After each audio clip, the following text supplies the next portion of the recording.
pilares da saúde, o foco dessa semana é como você pode aplicar os 4 pilares da saúde para desinflamar o seu corpo, para desinflamar a sua vida. Esse tema foi o tema que vocês me pediram, quer dizer, é o tema que está na boca do povo, né? E aí eu chamei para essa semana os profissionais que eu mais respeito, né, dentro desse mundo da inflamação e da desinflamação, e cada dia a gente vai conversar sobre um pilar da saúde. Ontem a gente falou na nossa primeira live sobre o silêncio com o Cadu Cassaú, e hoje a gente vai falar do sono com o meu querido doutor Ricardo Balsimelli. Então, a minha ideia hoje é trazer para você uma base de entendimento a respeito da importância do sono, do porquê que você dorme mal, né? Eu abri uma caixinha ontem para as pessoas poderem dizer, né, o que elas querem saber, né, a respeito do sono. E, caraca, lotaram tanto a minha caixa que eu não sei se deu erro no Instagram, eu não sei o que aconteceu, mas eu não consegui abrir ela, né? Eu tento ir lá, o Instagram de vez em quando ele dá esses problemas, né? Eu clico lá para ele abrir, ele fala sem internet, mas eu tanto tô com internet que estamos aqui, né? Mas enfim, não consegui abrir as caixinhas de vocês ainda. Quando eu conseguir, eu vejo se eu respondo elas nos stories mesmo. Beleza? Então, deixa eu ver se Ricardo Balsimelli já tá na área e vamos que vamos. Que bom ver vocês por aqui, gente. Bom dia para todo mundo. 8 da manhã, né? Quem tava com saudade desse horário? Ricardo Salve, meu Balsimelli. caro. E aí, querido, você me vê e me ouve direitinho? Tranquilaço. Maravilhoso. Rick, você, eu acho que é um cara. Tipo, você é o cara do mindfulness na minha cabeça, né? Então você faz as meditações, você dá um módulo inteiro de mindfulness na formação nos 4 pilares, você é o cara do mindfulness. E a gente já fez um monte de lives sobre mindfulness e aulas sobre mindfulness.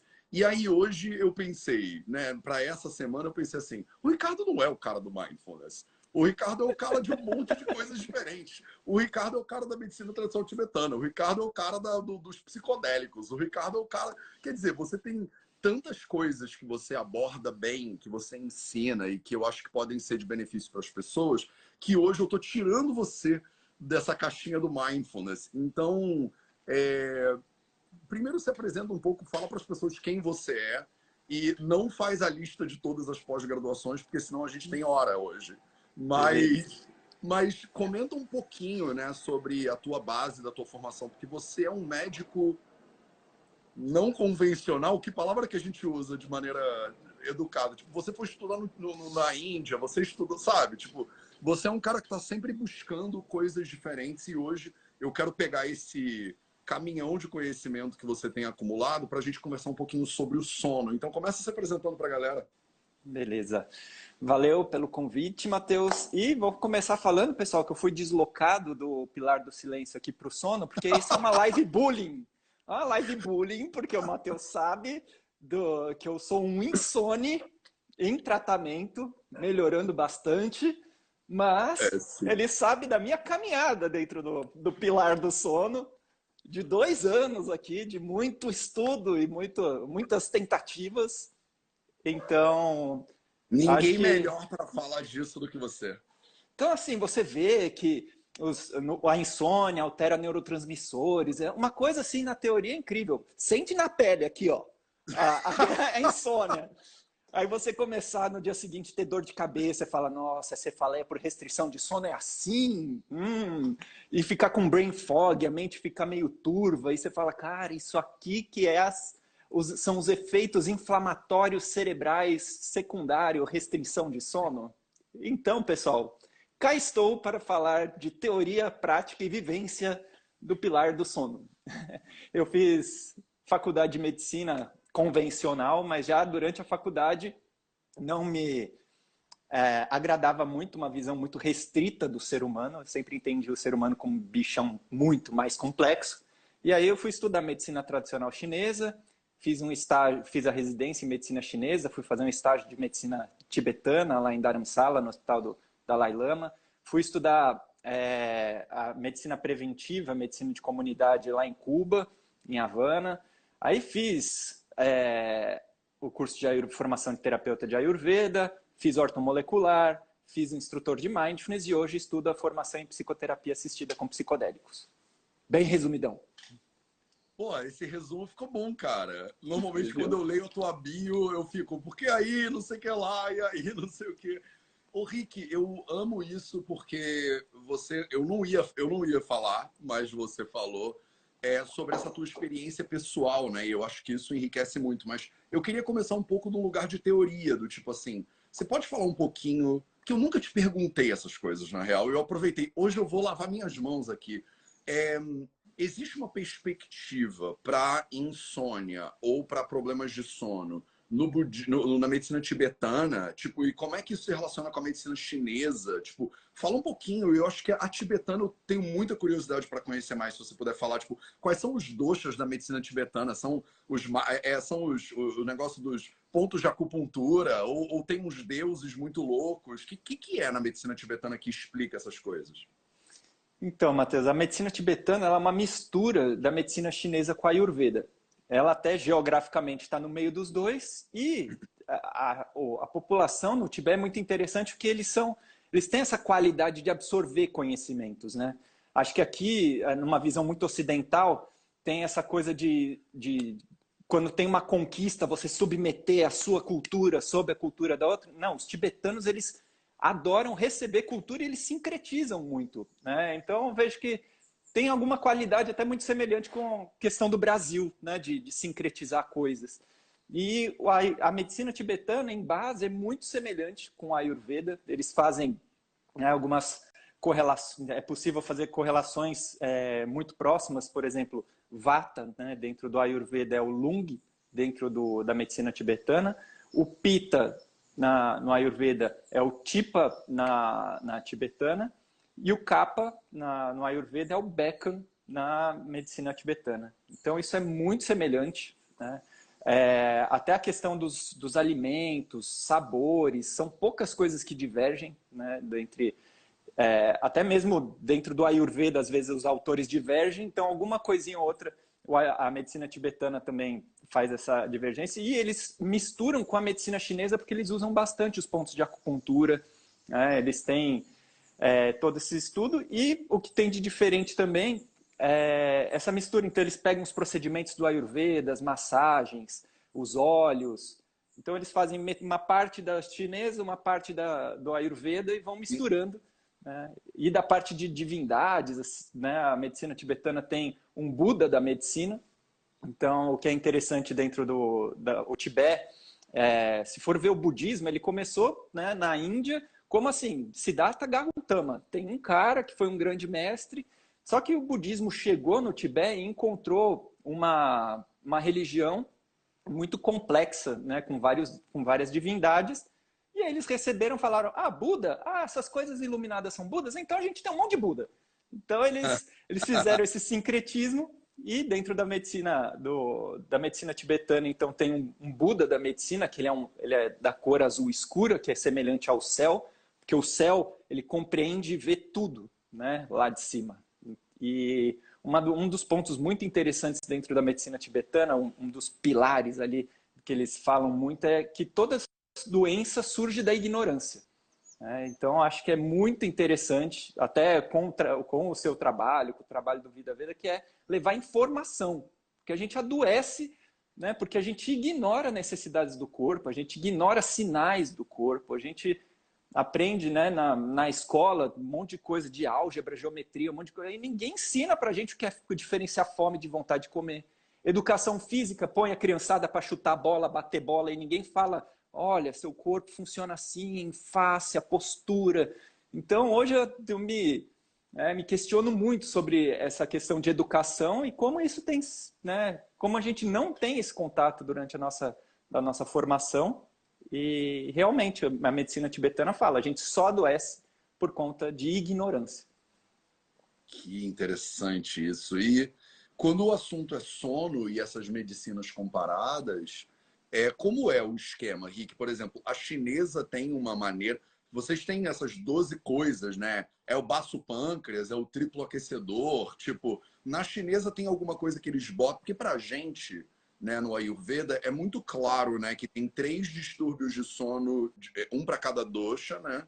e eles têm características bem diferentes, né? Então, o anidra, por exemplo, que é quando a pessoa não dorme, é muito característico de vata dosha. O atinidra, quando a pessoa dorme demais, é muito característico de kapha dosha. E o alpanidra, quando a pessoa dorme pouco, ele é característico de pitta dosha. Mas na medicina chinesa, por exemplo, que você também, né, já foi lá estudar pra caramba, tem uma coisa, tipo, é um distúrbio de bexiga. Tem essa coisa assim? Como é que funciona isso, mais ou menos? Então, Matheus, para a medicina chinesa também o diagnóstico ele é complexo, né? Ele vai depender dos sinais e de sintomas dos pacientes. Ele pode ter, por exemplo, uma característica mais emocional, então mais relacionado, por exemplo, ao coração, né? Que é o órgão relacionado com aonde mora o Shen, a alma, esse aspecto que sente, que experiencia. Então, uma mente muito agitada vai dificultar a primeira parte do sono, porque é aquela questão, né? A pessoa fica até taquicárdica muitas vezes com uma alta. Uma outra característica é se a pessoa acorda entre 11 e 3 horas da manhã, né? Entre 11 da noite e 3 da manhã, então aquela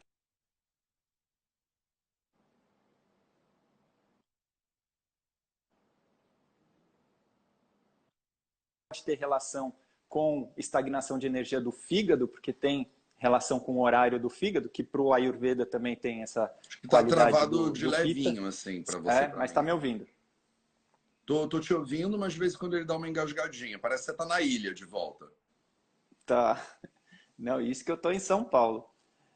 E essa insônia intermediária por estagnação de energia do fígado pode ter relações, como o fígado também é a morada de um tipo de essência que chama rum, que é o que eles dizem que faz parte dos sonhos, então pesadelos têm muita relação com distúrbios da energia do fígado. Se a pessoa acorda 3 da manhã, principalmente por sintomas respiratórios, né, tosse, falta de ar, é um horário que a energia entra no meridiano do pulmão, passa, né, no pulmão e pode ser, por exemplo, crises de asma são muito desencadeadas, né, nesse período. E aí a emoção muito relacionada também ao pulmão é a tristeza. Então, pessoas que sofrem de depressão, um horário muito clássico de despertar é por volta de 3 horas da manhã. Então, dentro da medicina chinesa também, o diagnóstico é bem complexo, pode envolver vários tipos de órgãos e fatores, processos mentais, né? Então, o coração está mais relacionado à ansiedade, expectativa, importante. O fígado já está mais relacionado com irritabilidade, impaciência, intolerância. Então, esse período entre 11 da noite e 3 da manhã. O pulmão mais relacionado à tristeza e melancolia. E o baço, pâncreas, estômago, o elemento terra está muito relacionado a processos de preocupação. Então, quando a pessoa fica em ruminação de pensamento, aquele processo chamado também de neuroticismo, quando a pessoa não consegue sair do lugar e fica estagnada sempre no mesmo processo, aí está relacionado com o baço pâncreas e ela dá uma sensação de peso, má digestão, então a pessoa sente a comida parada no estômago, pode ter... A medicina tradicional chinesa tem essa visão dos 5 movimentos, dos 5 órgãos relacionados, e tem os padrões também relacionados ao estilo de vida, né? Então, pode ter um desequilíbrio do que a gente chama do yin e do yang, né? Que são... Ih, tá travando? Deixa eu tentar... Não, tá voltou. tá travando de levinho, assim. Tá. Então, existe dois fatores que a gente precisa sempre entender que precisam do equilíbrio, que é o yin e o yang. Acho que todo mundo já viu aquele branquinho e pretinho se misturando ali. O yang é um estado, então, do desperto, com luz, movimento, brilho. E o yin é um estado de mais recolhimento, escuro, sem movimento. Então, se a pessoa entra num desequilíbrio do yin e do yang, né? Então, se a pessoa tem muito movimento, faz muita atividade física à noite, né? ou entra usa muitos estimulantes, né? Como, por exemplo, chá, café. Se a pessoa usa muita luz branca, que acaba tendo, né, a fração de onda relacionada a muito mais semelhante ao do Sol, então você faz um excesso de Yang, né? E aí esse Yang, como gera, né, desperta, a pessoa vai ter dificuldade de entrar no padrão de sono. Ou a pessoa, se ela tiver alguma doença orgânica, metabólica, ela vai ter uma deficiência de Yin, né? Então, ela não vai ter uma insônia porque o Yang subiu, ela vai ter uma doença porque o Yin diminuiu, né? E aí essa diminuição do Yin pode ser por jejum excessivo, por comer alimentos que, né, não estão nutrindo o corpo, aí a pessoa fica muito leve, aí esse aspecto Yang aumenta. Uma pessoa que não faz uma hidratação adequada. Então, dentro da medicina chinesa, a gente tem que olhar tanto os aspectos dos órgãos, tem que ver os aspectos emocionais, tem que ver o estilo de vida, né, para ver o impacto que está gerando nesses opostos complementares, que é o Yin e o Yang. Né? Então, é profundo e complexo dessa forma. Legal, eu lembro, nossa, eu amo te escutar falando dessas coisas e eu fico lembrando como também no Ayurveda a gente fala que tem tipo 6 maneiras do sono ficar patológico, né? Por causa de tamas, por causa de capa, por causa... 6 maneiras de ficar ruim e só uma maneira de ficar bom. Então eu fico com a sensação de que é um milagre quem dorme bem, na real, porque tem tanta chance do negócio ficar bagunçado, falando assim da vida que a gente vive hoje, né? Porque você falou, se a pessoa está com excesso de preocupação, não sei o que lá. Eu falei, pô, quem não tem excesso de preocupação? Se a pessoa está muito agitada, não sei o quê. Se a pessoa toma café ou chá preto, não sei o que lá. Eu falei, cara, quem se salva desse negócio? Porque alguma coisa, né? É muita luz, é muita atividade física. Todo mundo tem que ser muito magro e todo mundo tem que ser não sei o quê. A nossa sociedade parece que fica jogando a gente de um lado para o outro e a chance de você acabar tendo algum problema com o sono parece ser muito grande, assim, né? Porque a gente fala, né, no Ayurveda que o sono ele é um lugar de recolhimento quando a mente se desconecta dos órgãos dos sentidos. Só que numa sociedade que os órgãos dos sentidos estão constantemente sendo ativados, não tem como, né, praticamente se tirar. Porque o cachorro, até na roça, o cachorro late, acontece alguma coisa e a pessoa, ela... Parece que a gente é um bicho que, por uma questão talvez de sobrevivência no meio natural, a gente está meio que sempre de orelha em pé, né? Mesmo dormindo, para ter certeza de que eu estou em segurança. E se você não vive numa tribo, que você sabe que, cara, hoje o Ricardo vai ficar de sentinela e eu vou dormir, eu tô tranquilo porque eu sei que o Ricardo tá tomando conta do pedaço, eu fico meio que de orelha em pé, porque eu sei lá o que pode acontecer, né? Por uma questão de sobrevivência e tal. Então, você pega muito na clínica, Rick, pacientes com insônia? Tipo, e como é que eles chegam? Quais são os maiores problemas que você vê hoje em dia na nossa cultura que levam as pessoas para esse lugar? Então, Matheus, a gente vive numa sociedade em que a cultura fala sobre viver, experienciar a vida e ter muito estímulo e curtir muito a vida. E hoje, como as pessoas estão trabalhando muito, o sono entra como um padrão secundário, né? Então, putz, dormir é quase como perder tempo de vida. Então, o que as pessoas precisam, tem chegado muito, é assim, putz, eu trabalho o dia inteiro e à noite, ao invés de fazer um processo de higiene do sono, de ir desligando os estímulos, tomar um chazinho relaxante, fazer alguma coisa dessa forma, ela liga o Netflix e vê pancadaria, né? Porque aí é o momento dela de ter o prazer, porque aí ela ficou dedicando a maior parte do dia para o chefe dela, para o filho, para o isso, para aquilo, e ela fala, pô, a noite é o meu momento. E aí ela fica frente a diversos estímulos, né, dos órgãos do sentido, então às vezes come, fuma, bebe, televisão e várias formas de estímulo, em que a gente, né, aquela questão que tem que ter um diálogo muito bom de tentar mostrar isso para o paciente, de que, na verdade, o sono é uma parte importantíssima que, se não tiver um sono adequado, o dia seguinte vai ser mais difícil e aí à noite vai querer fazer um padrão compensatório, porque o dia foi difícil, e aí entra num ciclo destrutivo, né? O que eu falo para as pessoas é, à noite vai desligando, vai se recolhendo, vai fazendo esse processo, durma bem e faça do dia seguinte o seu momento, né?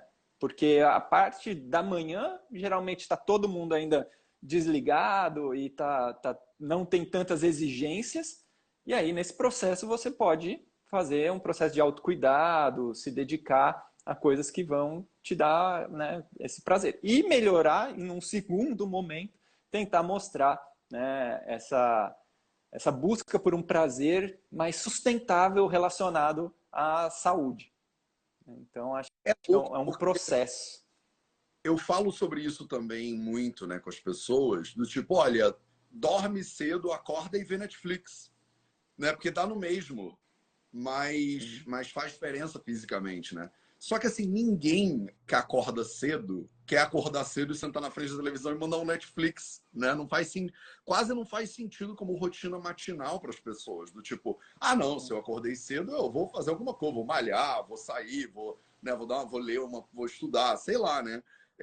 É interessante como esse padrão que você narrou, ele tem muito de cansaço e falta de disciplina, porque a disciplina ela vai diminuindo com o cansaço, né? A pessoa acorda animada, disposta, toma um café da manhã com frutas, não sei o que lá. O almoço é um negócio bom também ainda, mas o jantar é normalmente onde o pessoal mete o pé, né, na jaca, porque a pessoa está cansada, ela merece, é o que você falou, é o trabalho, é um monte de coisa. E aí ela acaba justificando isso, e os hábitos noturnos costumam ser os mais nocivos que eu vejo.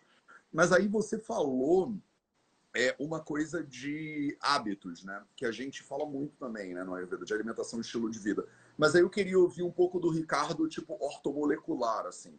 Tem muitos pacientes que você vê que chegam com, tipo, desequilíbrios mesmo, tipo, a pessoa tá com falta de magnésio, a pessoa tá com falta de alguma coisa, e isso bagunça o sono, quer dizer, você tem uma noção, assim, óbvio de orelhada, né? Eu não tô falando de um estudo científico, mas do quantos pacientes você vê que são questão de estilo de vida mesmo, e quantos que de repente tem algum tipo de desequilíbrio que você precisa dar alguma coisa HTP para a pessoa melhorar?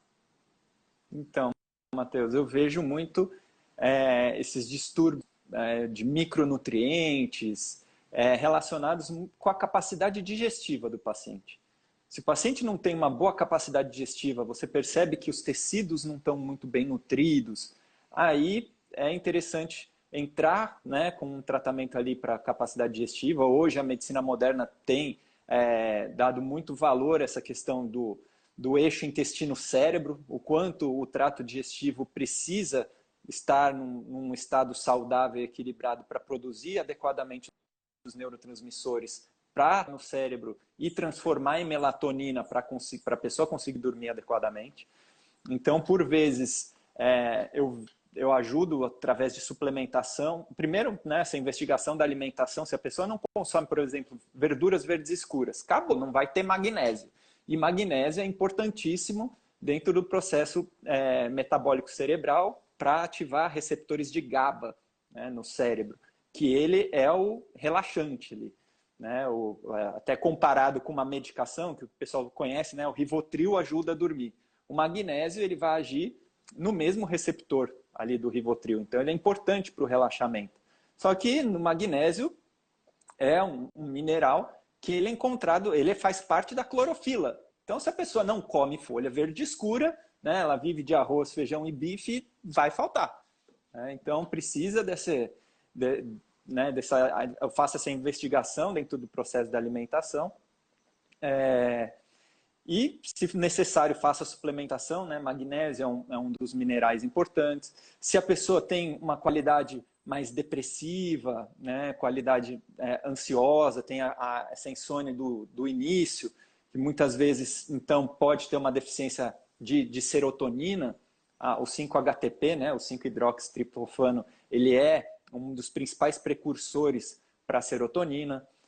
A L-teanina, que também é um aminoácido importante para a modulação do GABA. Então, tem alguns aminoácidos, alguns minerais, as vitaminas do complexo B, por exemplo, a vitamina B3 e a B6, a B12 e o ácido fólico são importantíssimos, metabolismo também cerebral. Então, dentro da ortomolecular, a gente vê que tem muitas vitaminas, minerais e aminoácidos que ajudam, mas também é possível da gente absorver isso da alimentação. Se a pessoa não está com uma boa capacidade digestiva, então primeiro tratar a digestão. Mas, putz, vou precisar tratar a minha digestão até... Aí o que eu faço, por exemplo?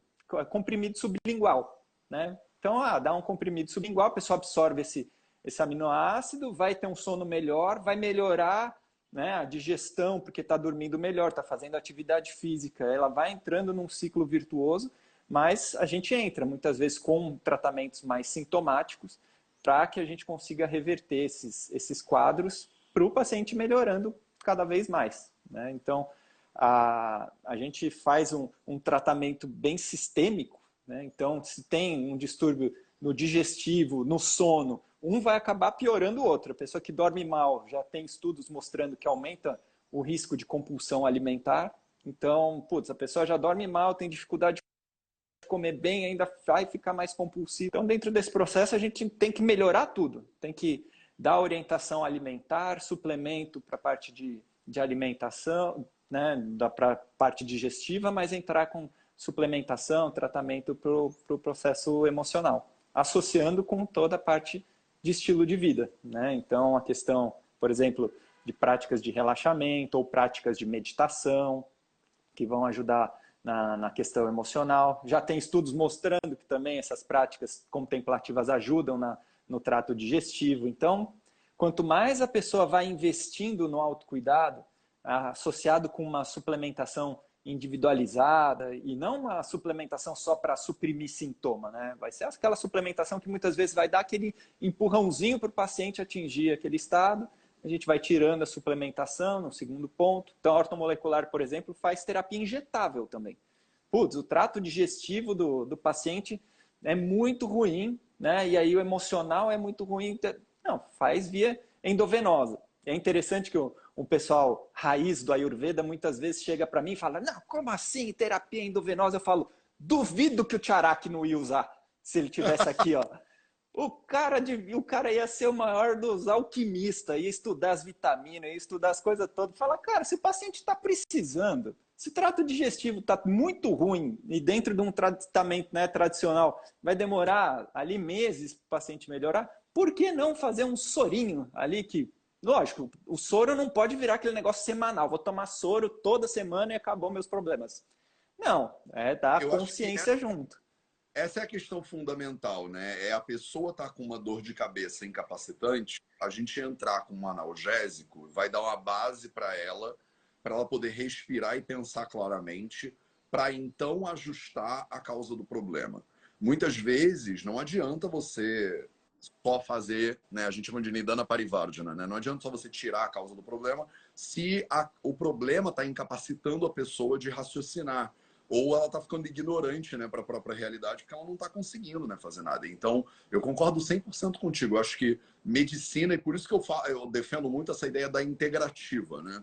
Tipo, eu acho que a gente tem que usar tudo que a gente tem disponível para poder servir as pessoas, só que servir as pessoas da melhor forma para a pessoa ter saúde, não para a indústria ganhar dinheiro. E aí tem um limite ali entre, agora toda semana eu doso a pessoa com magnésio, e não precisa comer folha, não, né? Ou então, como eu vejo muito, né? O cardiologista manda a pessoa tomar uma estatina e aí a pessoa melhora o estilo de vida, o colesterol começa a baixar demais e aí o médico fala: olha, você está precisando comer umas carnes aí, porque o colesterol está baixando demais. Em vez de tirar a estatina, a gente mantém o remédio e continua causando problema, né? Eu vi um paciente 2 semanas atrás de hipotensão, né? De hipertensão, e o paciente, né, melhorando a alimentação, o estilo de vida, ele começou a ficar hipotenso. E aí o cardio dele falou: olha, não pode não, você tem que continuar comendo o que você estava fazendo antes. Só que o bicho toma remédio, né? E aí eu conversei com ele, eu falei: olha, você tem que conversar com o seu cardio para ele ir diminuindo o seu remédio, porque a gente está te livrando do remédio. Entendeu? Só que a gente também tem na comunidade médica uma certa desconfiança dos pacientes também um pouco, né? Do tipo assim, eu sei lá se um dia ele vai comer lá picanha, ele vai exagerar no sal, ele vai ter um pico de pressão e o cara pode capotar. Então, deixa eu controlar com o remédio, né? Eu controlo com o remédio, porque com o remédio eu sei, e aí deixa ele comer o que ele quiser, né? Porque aí eu mando uma estatina mais alta, mando um lolol desses da vida e a pessoa tá segura, entendeu? E aí eu acho que tem esse porém, né? Do tipo do que você tá falando. Do tipo, nesse primeiro momento a pessoa não tem digestão. Mas se a gente não ensinar ela, né, não aprender a nutrir essa digestão, ela vai ficar dependente da injeção para sempre, né? O que Eu é bom vejo. para algumas pessoas, né? Então é delicado para a gente, tipo, como navegar esse meio do caminho aí é que eu acho que é uma questão moderna, muito moderna, inclusive, né? Para mim, isso é bem claro em outra patologia que é a diabetes. Tem um negócio que eu acho bizarro que é isso. Ah, a pessoa começou a ficar com hipoglicemia, tem que andar com uma balinha. Não, ela tem que diminuir o remédio. Que tem que andar com balinha e ficar comendo açúcar? Não, pelo É, contrário. A pessoa tem que começar a diminuir a medicação. Né? vejo E muito outra isso. coisa que as pessoas veem também dentro da terapia integrativa, como tem essa qualidade mais natural, o paciente às vezes também entra numa terapia dessa que seja natural, mas não vai na causa do processo de adoecimento. Então, é o que me angustiava fazendo residência de acupuntura. Fazer acupuntura no paciente num dia, ele saía bem, né, tranquilo. Na semana seguinte ele falava: "Ah, doutor, no dia seguinte eu fiquei da acupuntura eu fiquei bem, 2 dias depois mais ou menos, e aí o problema começou a voltar." E aí os meus amigos da faculdade falavam assim: "Nossa, mas é ótimo esse negócio de acupuntura, porque daí o paciente casa com você, volta toda semana, você enche a agenda e acabou. Você vai ficar vendo o paciente toda semana." Eu Que falo: "Não quero horror! dar alta pro paciente. Deixa o paciente ser feliz. Bota ele." Não, mas daí eu falo: "Não, cara, não é por isso que eu acabei também indo estudar Ayurveda, ortomolecular, fui fazer as outras coisas, porque não é real a acupuntura é isso, dá esse empurrãozinho, né? Melhora a circulação de energia no corpo, mas se você continuar fazendo as coisas que bloqueiam o fluxo de energia no corpo, ou que desvitaliza e tira a energia vital do corpo, não está fazendo sentido o tratamento. Então, acupuntura, chás, né, todo esse processo, eles são terapias de sustentação ou que dá um empurrãozinho ali para o processo terapêutico, mas tem que identificar a causa e mudar a causa. É maravilhoso o que você está falando, porque é isso, né? É o sistema de incentivos que a gente vive, ele cria a sociedade que a gente tem. As pessoas têm a sensação, muitas vezes, que essa sociedade é assim por quê, né?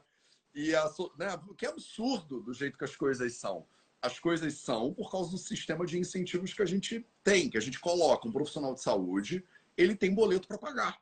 Ele não é uma pessoa vil, não é porque ele é ruim de coração, ele quer o mal dos outros. É porque ele tem boleto para pagar.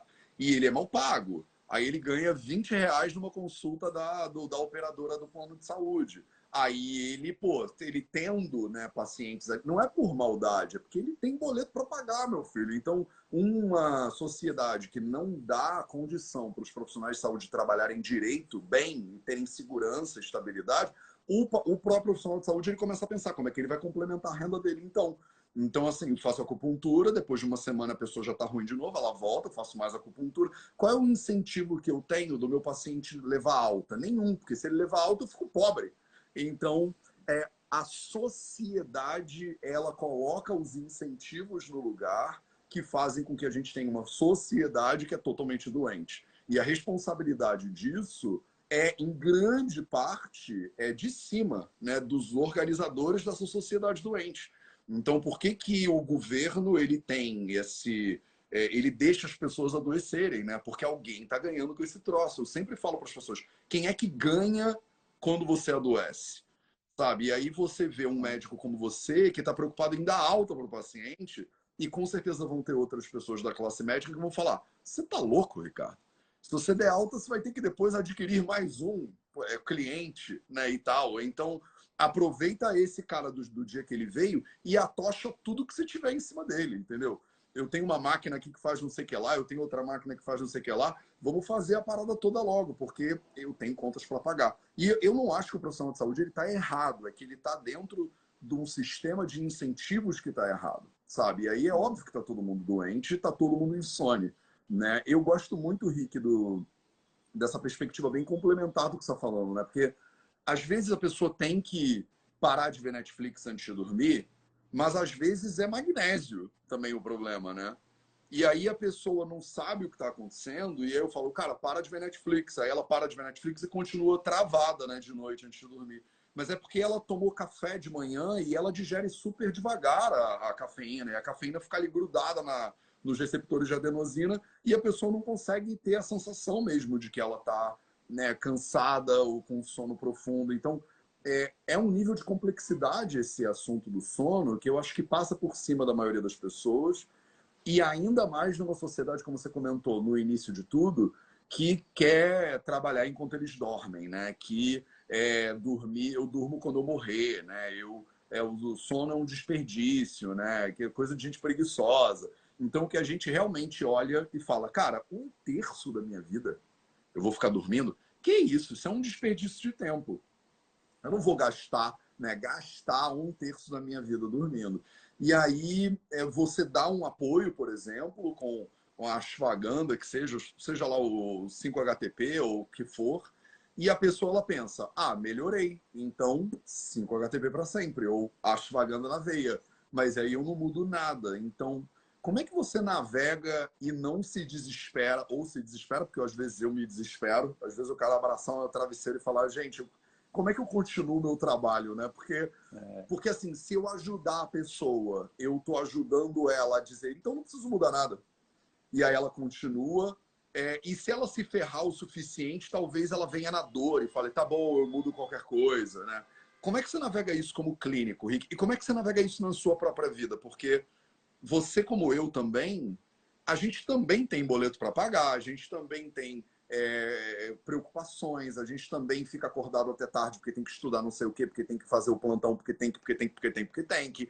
Então, assim, agora eu queria te ouvir como ser humano, assim, você faz como para navegar esse mundo tão imperfeito como uma pessoa imperfeita que a gente é?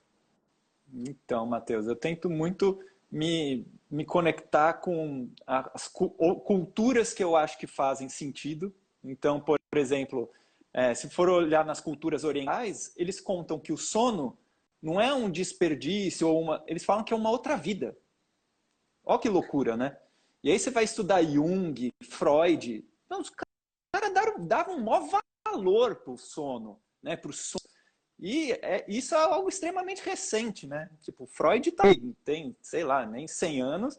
E, e dentro das culturas orientais, né? Como eu falei dessa essência que fica no fígado, que é o rum, que ele tem relação com sonhos. Eles dizem, né? Até o espiritismo fala que, tipo, à noite seu espírito sai e vai aprender, vai estudar, vai viver. É uma outra vida que às vezes você não lembra quando volta.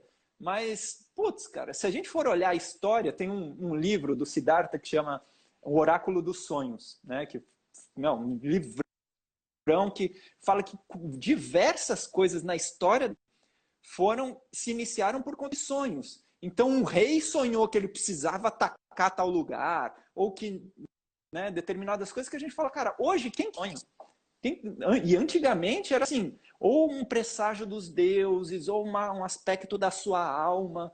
Acho que, cara, se a gente não voltar a dar esse tipo de valor para os sonhos, para o sono, realmente, dentro da nossa sociedade de consumo muito louca, e de que só isso que a gente tem nos órgãos do sentido tem valor, tudo que é mais sutil, né, tudo que vem em aspecto mais simbólico, isso aí não tem valor, isso é besteira, putz, a gente está afadado ao fracasso. Então, o que me faz primeiro olhar a nossa cultura atual, conectar com culturas, né, mais antigas e tentar, cara, passar isso para os pacientes, né? Eu acho que a gente tem que semear isso, porque é interessante, acho que até você já mostrou, já falou várias vezes, que na Índia, por exemplo, a Ayurveda vira aquele processo que vira também altas prescrições e não está indo na causa, na raiz.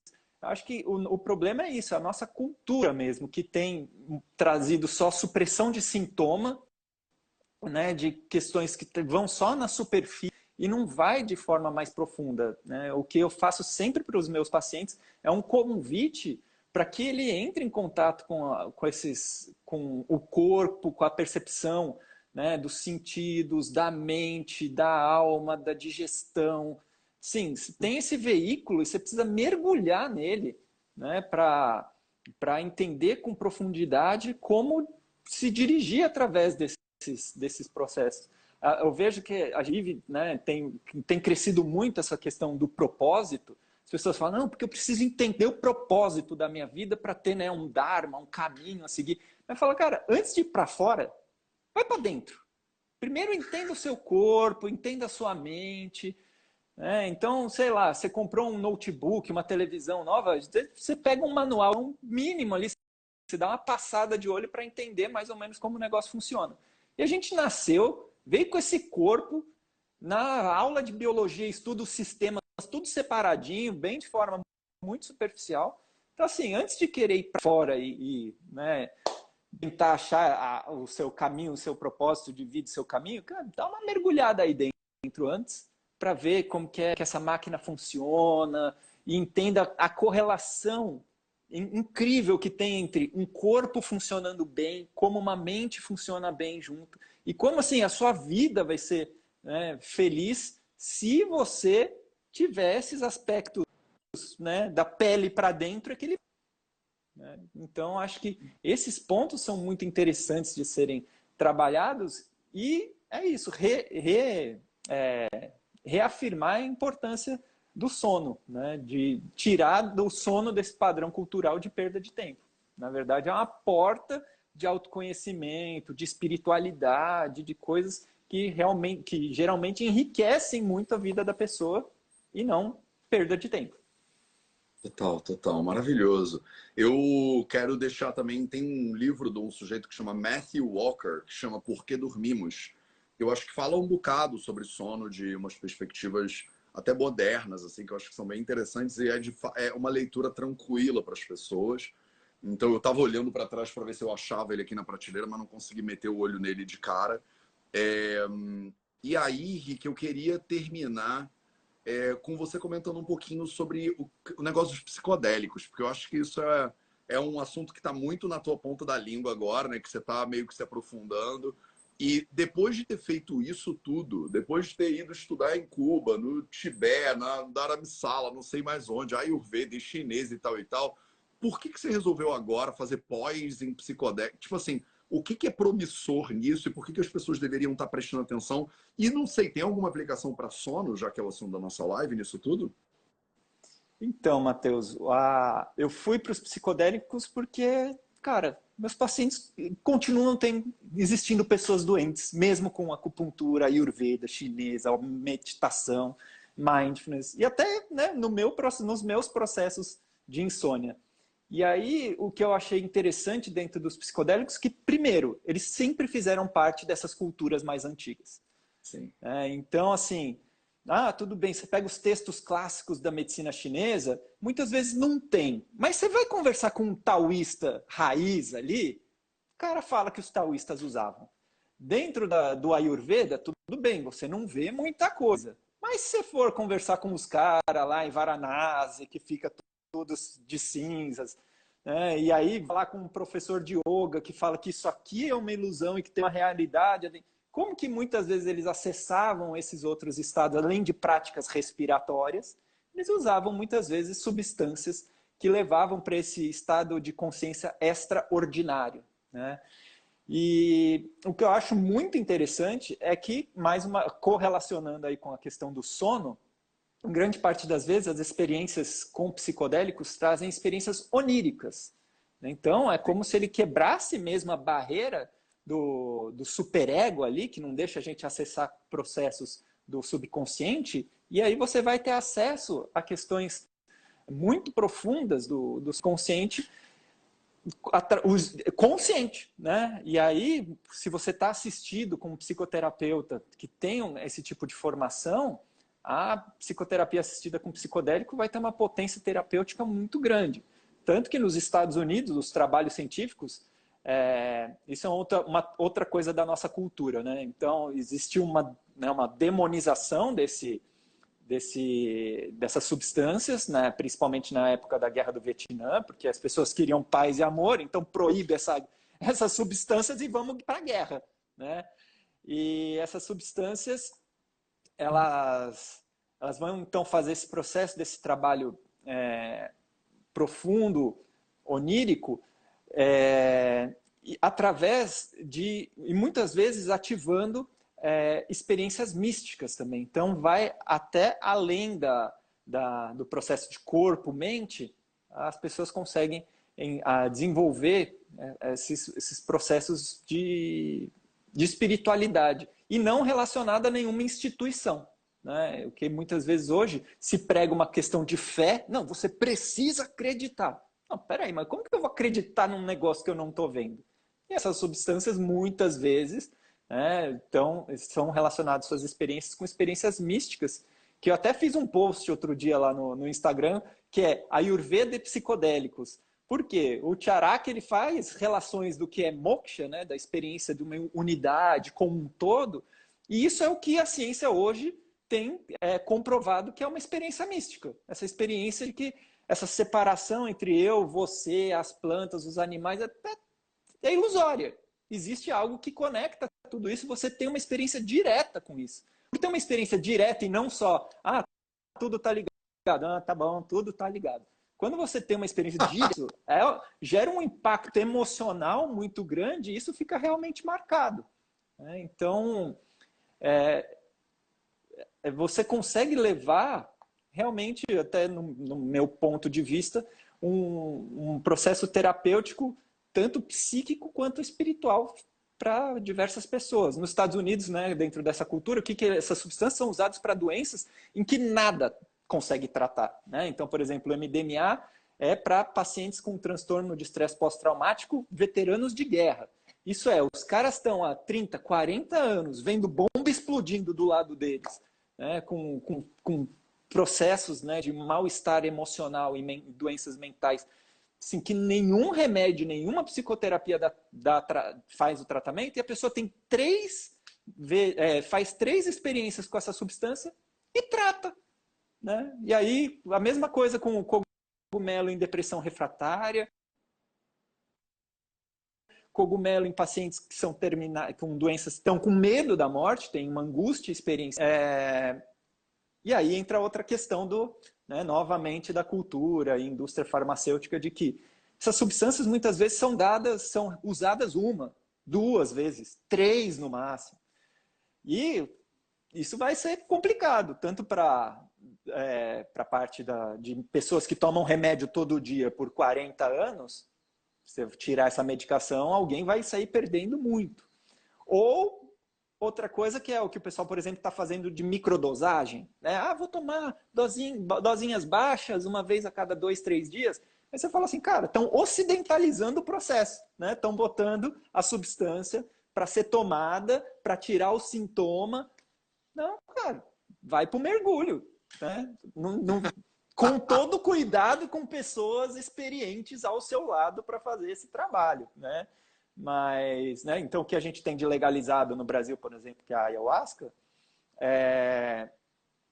isso tem que ser trabalhado. Eu, para os pacientes que têm esse interesse, muitas vezes, e me procuram, eu falo, começa com autocuidado na saúde física, mental, aprenda a meditar, faça tudo isso para que quando você for ter uma experiência psicodélica, essa experiência psicodélica seja muito mais produtiva do que você ir cheio de problemas de saúde física e mental. A experiência psicodélica pode ser que não seja, né, muito, muito positiva.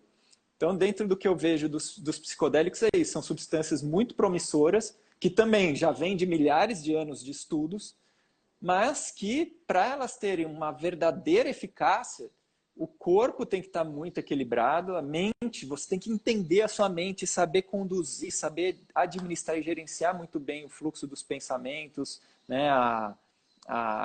Então, através das práticas meditativas, para num momento seguinte, o uso dessas substâncias vão ajudar muito a desenvolver a espiritualidade, que é outro pilar que é muito importante dentro do processo de saúde.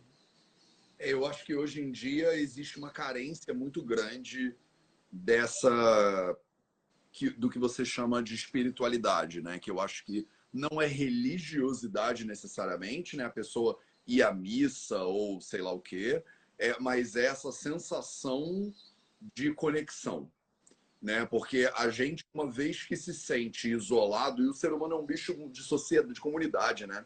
Então, o isolamento e a sensação de solidão é das piores coisas que podem acontecer com o ser humano, porque efetivamente, assim, evolutivamente, é um dos maiores riscos que pode ser imposto à vida de um ser humano é ele estar isolado, né? Ele não ter a galera dele para proteger, para caminhar junto, para caçar, para plantar e tal. Então, como a gente é um animal muito social, o isolamento e a solidão, eles são muito danosos, potencialmente danosos para a saúde humana, né? Então, eu acho que essa questão da espiritualidade como ferramenta de compreensão dessa conexão é como se fosse um mycelium humano, assim, nessa coisa do as árvores estão todas conectadas e elas estão se falando por causa desses fungos, né? E o ser humano, ele também está conectado e se falando por meio de outras coisas. O ar, por exemplo, que eu inspiro e você inspira, né? E eu acho que a gente esquece que a gente é tão conectado quanto a gente é. Né? A gente esquece que a pessoa que eu mais odeio no planeta Terra, ela é muito mais parecida comigo do que diferente. Por mais que eu acho que ela é completamente diferente de mim, que eu odeio essa pessoa, se você parar para olhar, ela é muito mais parecida. Ela tem os órgãos que você tem, ela tem gente que ama ela, tem gente que ela ama, ela tem as mesmas ignorâncias, ela tem vontade de comer comida também, ela de repente gosta de brigadeiro, que nem você gosta de brigadeiro. Então, assim, quando a gente faz alteridade, a gente olha para o outro e fala, eu odeio o Ricardo, essa barba do Ricardo, não sei o que lá. Eu só olho para as 3 coisas do Ricardo que eu não gosto. E aí eu esqueço que o Ricardo e eu somos 99,9% parecidos. Eu vi um negócio há um tempo atrás falando assim que em termos moleculares, né, em termos genéticos, o ser humano para um elefante é tipo 99,9% igual geneticamente. E a gente acha que o ser humano e elefante é uma coisa totalmente diferente, mas geneticamente é 99,9% igual. Aí eu falei, imagina outro ser humano, eu e outro ser humano. Né? O fato é que a gente tem um ancestral comum ainda por cima. Se você voltar 200 mil anos no passado, é capaz de você ser prima dessa pessoa que você prima de, sei lá, 38 gerações, mas prima, sabe? Tipo, porque nós éramos 100 mil seres humanos, agora somos 8 bilhões, é todo mundo meio primo nessa parada.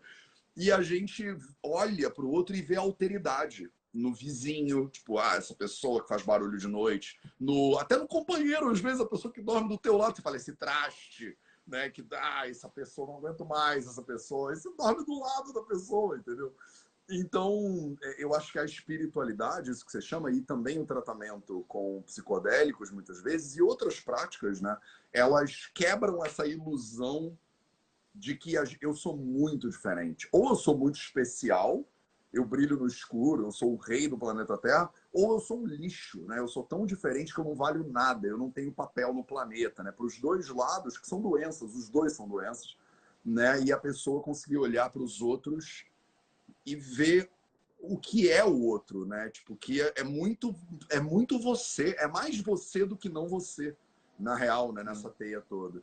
E uma observação que eu acho importante a gente fazer é que você fala de psicodélicos num contexto também científico, né? Você está fazendo uma pós-graduação. Então, tem um monte de regras, né, para como é que faz. Não é que você vai catar um cogumelo e comer ouvindo heavy metal numa rave, né? Tipo, se você puder, Rick, só qualifica um pouquinho isso, porque eu acho que, de repente, as pessoas estão pensando, isso aí então é coisa de doidão. Tipo, acho que o Ricardo tá doidão, tá fumando crack, e ele acha que, porra, todo mundo devia usar drogas, né? Eu acho que tem essa coisa meio governo Reagan, assim, meio década de 80, que é tipo, as drogas são portas de entrada para as outras drogas, e quem usa drogas é um traficante. E aí teve essa coisa que é social, que a gente no Brasil importou dos Estados Unidos com um primor horroroso, né?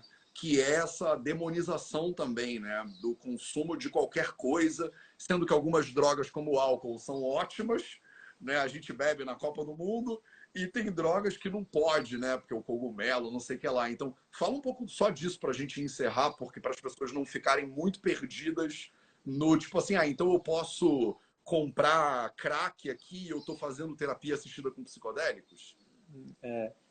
Não, isso aí, Matheus, são substâncias que realmente têm uma potência terapêutica muito grande, mas se eles estiverem adequadamente num contexto muito bom.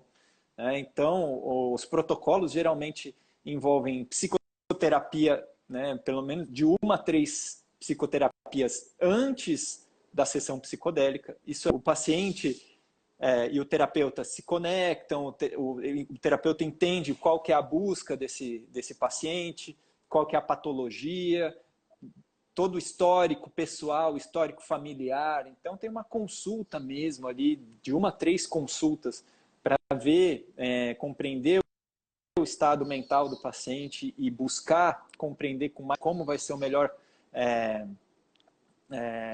caminho para esse paciente, né, sair desse processo de adoecimento.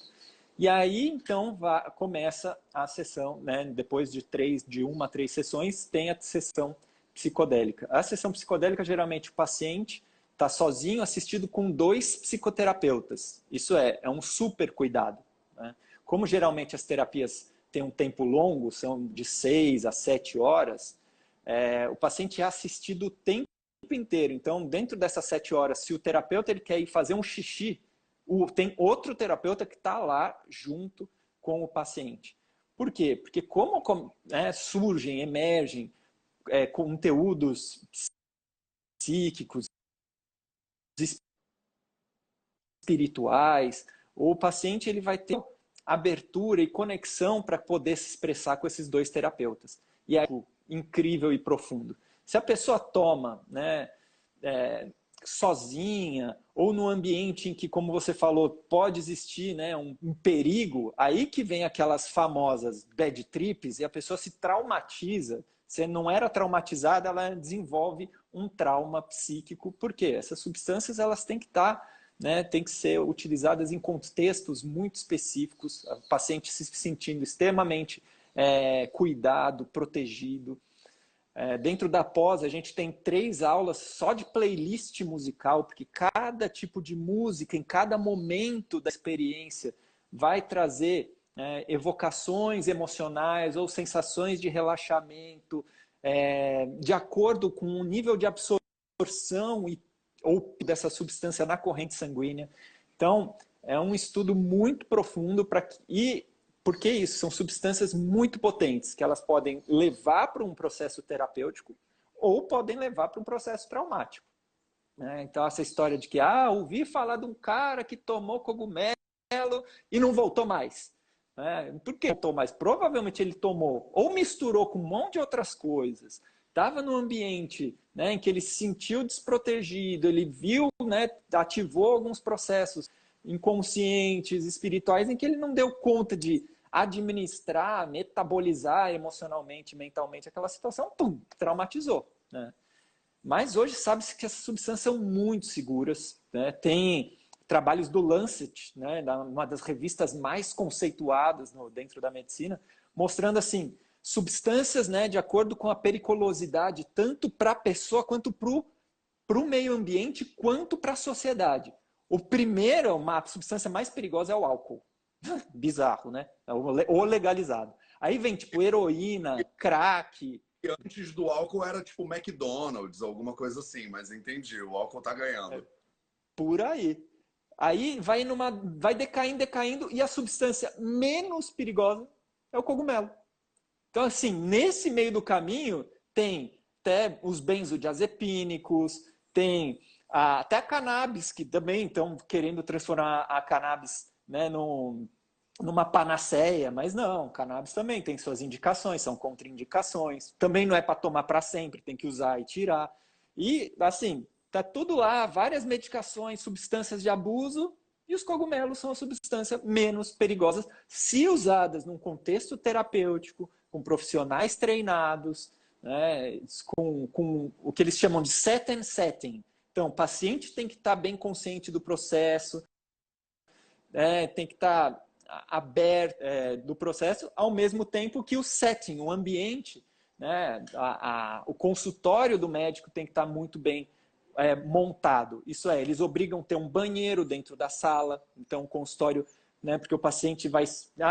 porque eu vou sair do consultório e, nossa, alguém vai me ver e vai me ver assim. Não, então o paciente vai ficar 7 horas lá dentro do consultório, tem banheiro, a gente tem que relembrar o paciente de hidratação, tem todo, né, é tudo muito protocolado para exatamente não ter erro nenhum. Em alguns protocolos nos Estados Unidos, o paciente até passa a noite e dorme no consultório, né, fica com um assistente em outra sala, para qualquer processo emocional que surge, ele aciona o assistente vai lá, né, conversa. E depois da sessão psicodélica ainda vai ter de 1 a 3 sessões integrativas. Por quê? Porque a substância não faz um milagre, né? A substância ela vai gerar um processo e o paciente depois precisa integrar isso na sua vida. Não é porque ela teve, né, um processo de, nossa, me senti conectado com tudo. E tudo bem, como que você coloca isso na sua vida, então? Você teve essa experiência? E como que você vai integrar e trazer isso para o seu dia a dia, para a sua vida fazer mais sentido? E não para a semana que vem você querer ir tomar de novo o negócio. Porque são substâncias, elas não causam dependência física, mas se a pessoa, né, não consegue integrar adequadamente esse processo terapêutico, ela vai querer ficar procurando essa experiência de novo, se ela não conseguir, não souber integrar adequadamente essa experiência na sua vida. Então é isso, são 2 anos de pós, que tem todos esses cuidados de conexão com o paciente, de saber como conduzir, emergem, né, as experiências traumáticas, processos espirituais, tem que ser 2 terapeutas, o paciente assistido o tempo todo, para que essa substância possa trazer o máximo de benefício e não gerar um processo traumático. Caraca, maravilhoso. Nem era o assunto exatamente da live, mas eu queria te ouvir um pouquinho. Depois a gente marca e faz uma inteira só sobre isso e tudo que você está aprendendo e fazendo. Acho que vai ser muito massa também. Ricardo Bossimeli, muito obrigado pela sua presença. Galera, você que ainda não conheceu o trabalho ao vivo, clica aqui em cima agora, que aí você consegue ver o Ricardo, você já pode se inscrever lá e seguir o Rick. Ele cria uns conteúdos aqui também, faz meditação no Instagram, é muito massa. O Ricardo é professor da formação nos 4 pilares da saúde, do módulo de Mindfulness, e a gente vai abrir as inscrições para a última turma do F4P, que é a nossa formação nos 4 pilares, no sábado. Tá? E sábado também eu vou dar um treinamento de 9 da manhã ao meio-dia. O link está na bio do Instagram para vocês. Você está vendo isso no YouTube, eu vou botar aqui na descrição. Ricardo, últimas coisas, últimas palavras.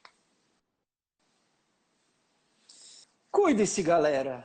Cuidado com essa nossa cultura que vai induzir a gente a tanto processo, né, de consumos e desejos e ambições, expectativas, para quando você atingir tudo isso, não perceber que você caiu num vazio existencial.